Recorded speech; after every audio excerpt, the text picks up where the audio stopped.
안녕하십니까. 예민수의 경제토크 시작합니다. 오늘은 레몬 리서치 김민수 대표님 오셨습니다. 어서 오십시오. 안녕하십니까. 놀이동산 좋아하십니까? 네. 롤러코스터 좋아하십니까? 롤러코스터요. 네. 네, 주식하다 보니까 싫어졌습니다.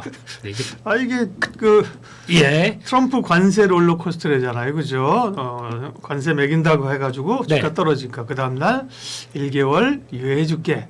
이러니까 주가 오르고, 그죠? 네. 트럼프가 좀 달라진 건가요? 1차 때는 사실 어쨌든 관세하고 나서 상당히 충격들이 있었잖아요. 이번에는 트럼프 네가 이게 협상용이지 이걸 시작이 좀 아는 것 같아요.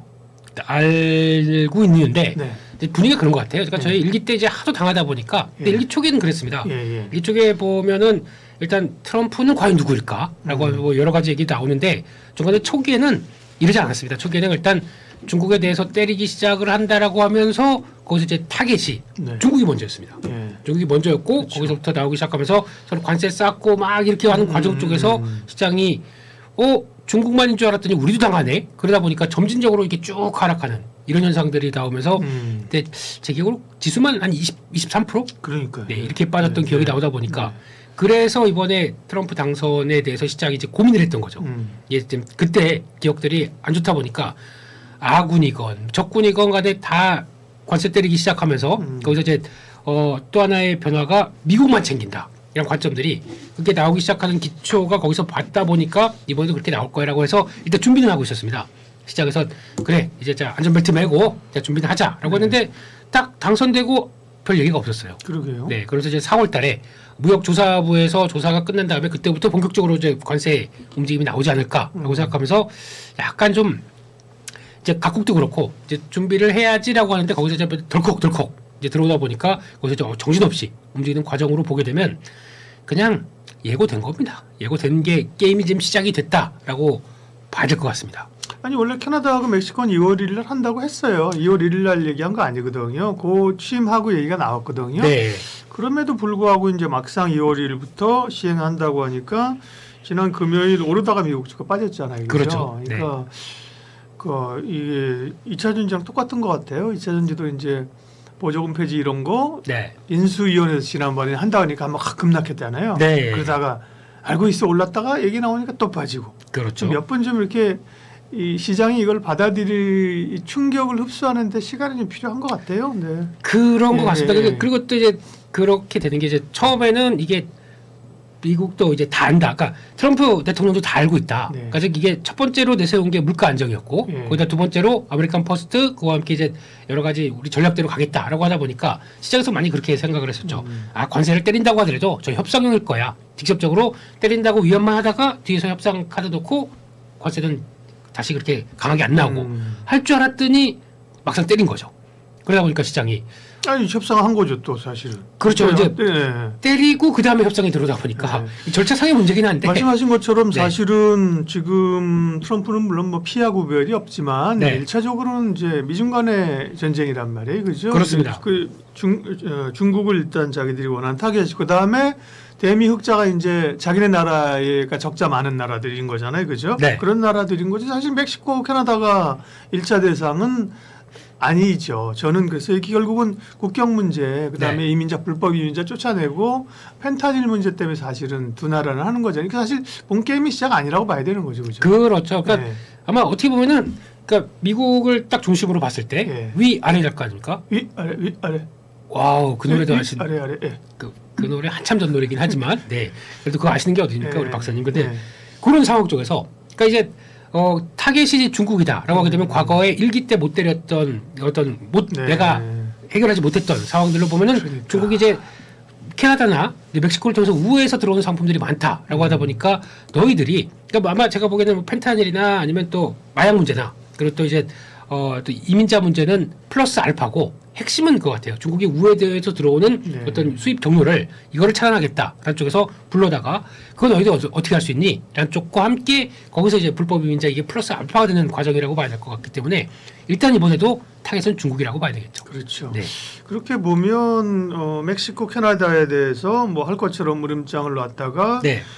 멕시코 대통령이 국경에 뭐 군인들 보낸다 그러니까 그렇죠. 풀어주는 거 갔다가 사실은 또 본 게임을 시작할 수 있는 거죠, 그죠? 그렇죠. 중국은 뭐 다 패라 아니면 니네가 올리면 우리는 더 올린다. 네. 50 받고 50 올려 뭐 이런 느낌이잖아요. 그러면 이게 언제까지 갈까요? 일단 녹화일 기준으로 보게 되면 예. 이제 때렸던 그러니까 25%씩 때렸던 관세가 일단 한 달씩 유예를 시켰습니다. 그렇죠. 예. 멕시코, 캐나다 모두 다. 네. 예. 그리고 또 중국 쪽에서도 이제 아직까지는 녹화일 기준으로 좀 시진핑과의 통화하고 이제 아직 정리될 게 남았습니다. 그러니까, 네. 그런데 중국은 일단 10% 관세를 매기겠다라는 쪽으로 나오고 그러다 보니까 중국이 바로 여기서 이제 원래 중국은 이제 춘절 기간이 이제 거의 끝날 무렵이 되다 보니까 우리도 이제 액션을 좀 취해야지 그러면서 우리도 미국에 대해서 관세 높인다라는 쪽으로 나오면서 특히 에너지 쪽이나 그리고 또 특별 에너지 그리고 또 뭐 석탄 이런 쪽들은 다시 높인다라고 나오다 보니까 이제 관세 쌓기가 시작된 거 아니야라고 해서 그 당장 이제 반등하던 주가가 또 장중에 주르륵 또 흔들리는 결과가 이렇게 나온다고 봐야 되겠죠. 근데 이게 아직 완결된 게 아니라 그러니까요. 이게 지금 다 진행되는 과정들입니다. 예. 그럼 시장은 어떻게 받아들이냐면 진행이 되는 과정 쪽에서 뉴스에 따라서 왔다 갔다 이거 많이 일기 때 보셨던 거죠.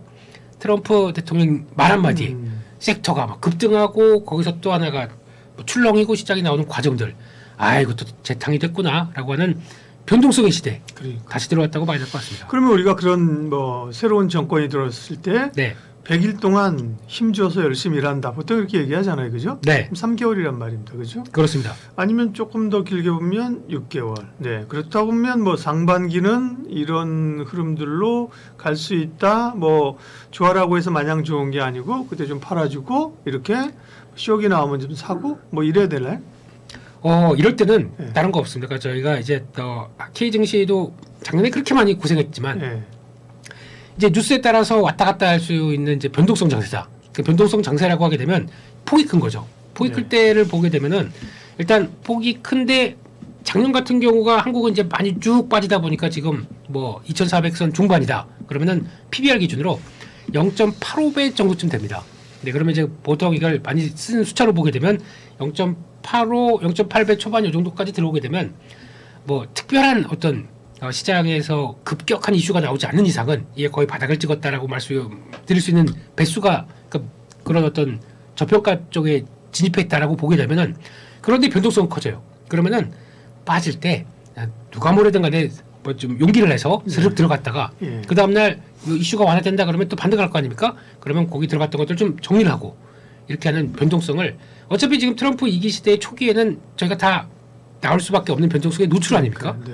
이거를 변동성을 사랑할 수밖에 사랑한다. 아까 롤러코스터 말씀하셨지 않습니까? 네. 롤러코스터 제 고소공포증이 있어서 다 타기 싫어라고 한다고 하더라도 어쩔 수 없지 않습니까? 지금 주식을 하기 시작한 이상 변동성에 노출되고 롤러코스터를 다 싫은데라고 해서 강제로 태워주는 상황입니다. 그러면 롤러코스터 즐기는 법을 알아야 되겠죠. 그렇게 되면은 우와 하고 내려갔을 때는 이거 어차피 다시 올라올 거야 라고 생각하고 배팅 들어가고 이따가 다시 올라오게 되면 줄였다가 다시 보고 이게 말은 쉬운데 어렵지 않습니까?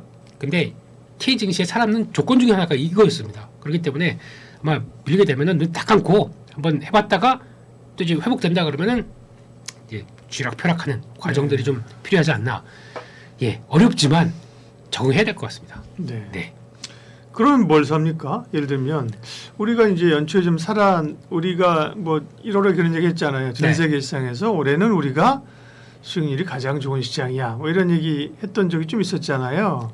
그러나 연휴 지나니까 그러니까 근데 예. 우리 연휴를 맞았고 네. 그때 뭐 여러 가지 또 지금 외부 충격들이 온 상황들인데 우리로서는 어쨌든 간에 반도체가 시장을 버팀목인데 그죠? 네.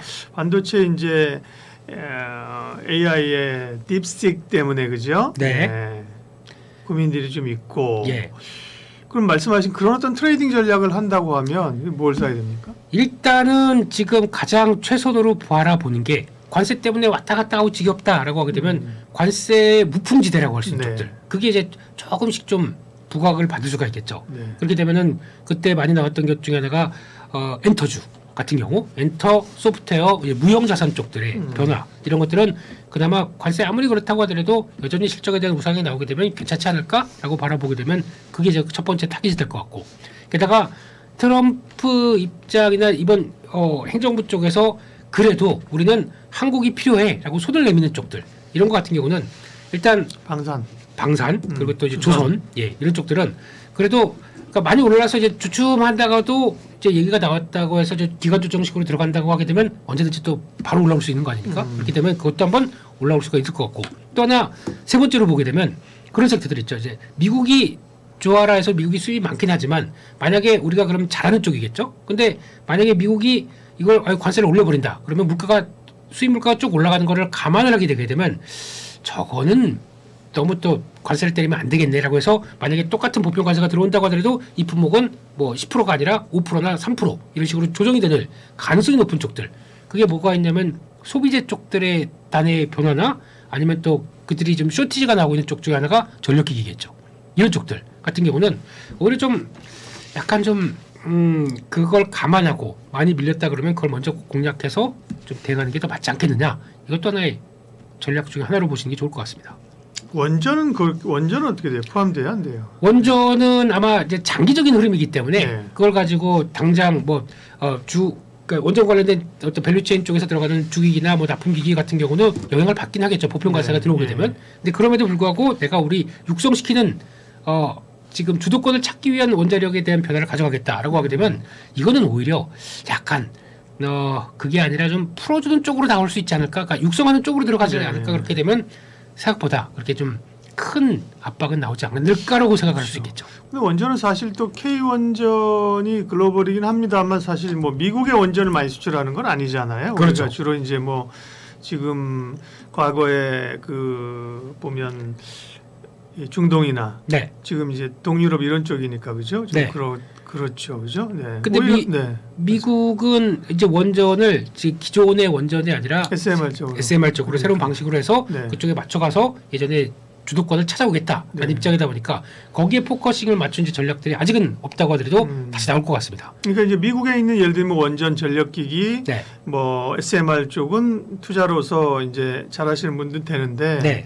한국 기업이 직접 물론 이제 뭐 미국에 뭐 어디에 납품한다 이러면 관련이 있겠지만 그죠? 네. 네, 원전 조금 애매하고 피해를 어쨌든 받는다고 하는 우리에게 관세가 매겨진 건 아니지만 네. 1차적으로 어쨌든 시장이 보여주는 것처럼 뭐 자동차, 반도체, 가전 이런 거죠 부담되는 건. 그렇죠. 예. 예, 가전 그러니까 막상 이제 관세 전쟁이 나오기 시작한다 네. 그러면서 가장 많이 빠졌던 종목들의 흐름을 보게 되면 첫 번째 LG전자 예. 7% 빠집니다. 막 그렇다는 얘기는 또 거기다가 이제 미국에 직접적으로 못 가서 우회해서 멕시코나 뭐 캐나다에 네. 공장이 있다라고 하게 되면 타격을 받는 거고 게다가 또 하나가 2차전지죠. 2차전지도 캐나다나 이런 쪽에 또 거점을 지어놨는데 네. 그거 가지고 또 타겟을 맞는다 그러면 가뜩이나 업황 안 좋은데 이것까지 맞게 생겼네 라는 쪽들이고 자동차는 일단 그래도 지금 관세가 들어온다고 하더라도 만약에 다국적 기업들이 이제 도요타나 혼다 같은 경우는 벌써 멕시코나 캐나다 쪽에서 공장을 짓는 회사들이 있고 거기다 뭐 스텔란티스 이런 쪽들은 다 거기 있다 보니까 직접적인 타격을 받는데 직접적인 물량 쪽으로 본다라고 하게 되면 아직까지 우리는 관세가 매겨지지 않았고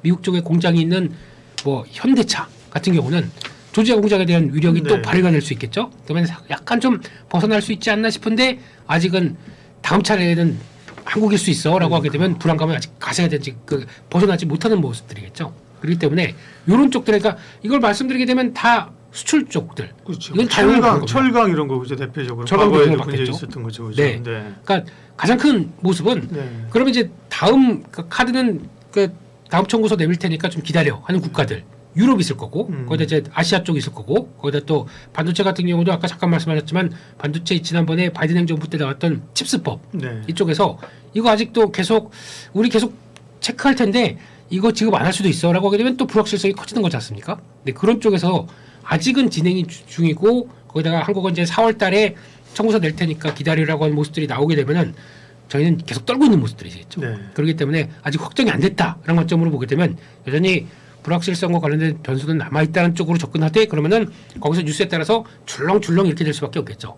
그거를 파도를 잘 타고 간 네. 서핑을 배워야 되나요? 벌써 저희가 네. 그래도 저희 코로나 때부터 다 적응하고 네. 이렇게 쭉 내려갔을 때도 견디고 다시 올라왔을 때 좀 하하하 웃고 하다가 그러니까요. 다 해보셨던 분들입니다. 파도는 잘 타면 스포츠 서핑인데 잘못하면 빠진다.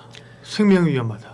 그렇긴 하죠. 그렇게 이왕이면은 네. 배도 좀 크고 묵직한 배 이런 거를 하기 위해서 좀 더 이제 파고에 좀 넘어갈 수 있는 어떤 종목이나 섹터. 그러니까요. 어쨌든 간에 이 뭐 트럼프 노이즈가 당분간은 있을 걸로 보이고요. 네.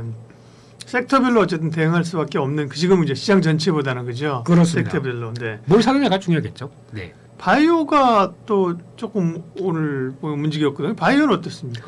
바이오도 어떻게 보면은 바이오 같은 경우도 무형자산 쪽에 나오는 기술 이전과 관련된 라이센싱 쪽이다 보니까 그렇게 되면 아마 생각보다 그쪽과는 좀 관세와는 좀 무관하다라는 쪽으로 볼 수 있기 때문에 괜찮은데 이제 중요한 거는 그러면 모든 바이오가 다가 되는 게 아니라 그렇게 기술 수출과 함께 나와서 연관시킬 수 있는 종목들이 더 중요하겠죠. 그러다 보니까 그래서 지금까지 올라왔던 투자 아이디어가 맞는 종목들이 있을 거고 그게 아닌 쪽들은 생각보다 좀 주춤할 수가 있기 때문에 그런 좀 선별해서 봐야 되지 않나라고 하게 되면 대형 바이오입니다. 대형 바이오에서 성과가 보여준 쪽들 그게 가장 먼저다라는 쪽들도 보는데 이거는 또 하나 같이 연결될 게 금리랑도 연결될 거 아닙니까?